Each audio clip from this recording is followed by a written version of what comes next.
मेरे प्रिय दोस्तों और भक्तों, क्या आप जानते हैं कि जामवंत जी ने श्री हनुमान जी को समुद्र पार करने के लिए कैसे प्रेरित किया?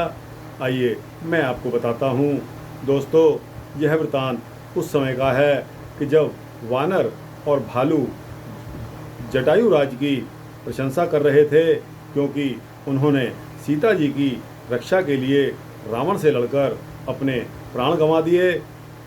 अपने भाई जटायु का नाम सुनकर संपाति ने वानरों से जटायु की पूरी कहानी सुनने की इच्छा प्रकट की। अपने भाई का प्रभु राम के कार्य के लिए दिव्य बलिदान सुनकर संपाति के नेत्र में आंसू आ गए।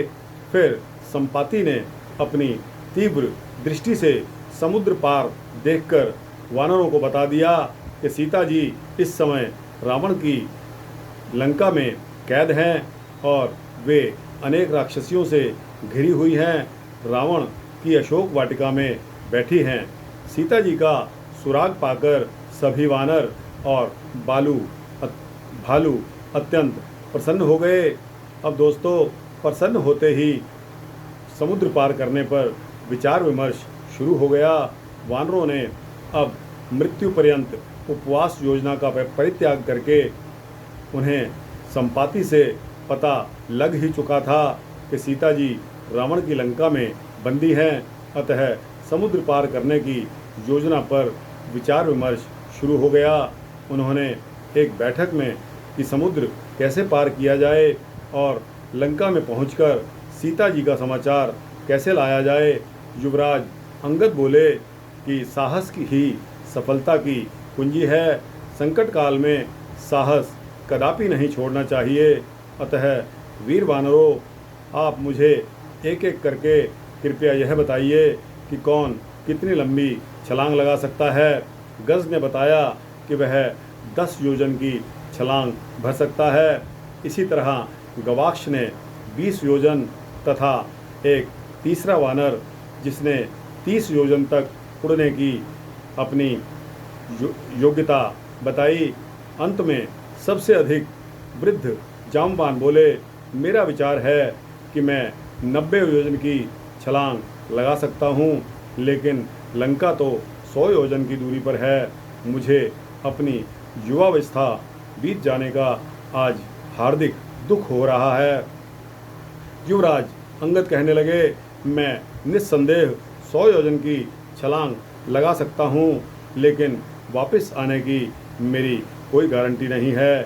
तब वयोवृद्ध अति अनुभवी जामवान जी ने हनुमान जी की ओर देखा, जो चुपचाप बैठे हुए एक तरफ बातें सुन रहे थे। अनुभवी जामवान जी कहने लगे कि मेरा विचार है कि पवन पुत्र हनुमान जी समुद्र पार करने के लिए सबसे अधिक योग्य तथा बुद्धिमता रखने वाले बलशाली वीर हैं। फिर वे सीधे हनुमान जी से बोले कि हे अजेय योद्धा, तुम ज्ञान के हर क्षेत्र में अग्रणी हो, तुम चुपचाप अकेले एक तरफ क्यों बैठे हुए हो? तुम्हें बल और बुद्धिमता दोनों में ही महारत हासिल है और आप सर्वश्रेष्ठ हो। यदि विष्णु के वाहन गरुड़ समुद्र पार कर सकते हैं तो तुम क्यों नहीं कर सकते? लेकिन तुम्हें अपने बल और पराक्रम का बोध नहीं है। तुम्हारे जैसा प्रबल वीर इस संसार में अन्य कोई नहीं। आप निराले, अद्वितीय और तुलना से रहित हो। तुम सर्वाधिक बलवान एवं सबसे अधिक बुद्धिमान हो। तो दोस्तों, यह शब्दों में जामवान जी ने हनुमान जी को प्रेरित किया और प्रेरणा अंत में सफल हो गई। तो दोस्तों, यह वृतांत कैसा लगा आपको? अगर इस वृतांत को आपको अच्छा लगा हो तो इसको लाइक और शेयर करके अपने जैसे मित्रों और जिज्ञासुओं भक्तों को अवश्य भेजना। इसी तरह के वृतांत, धार्मिक वृतांत पाने के लिए इस चैनल को अगर सब्सक्राइब करेंगे तो दोस्तों आपको इसी तरह के धार्मिक वृतांत मिलते रहेंगे।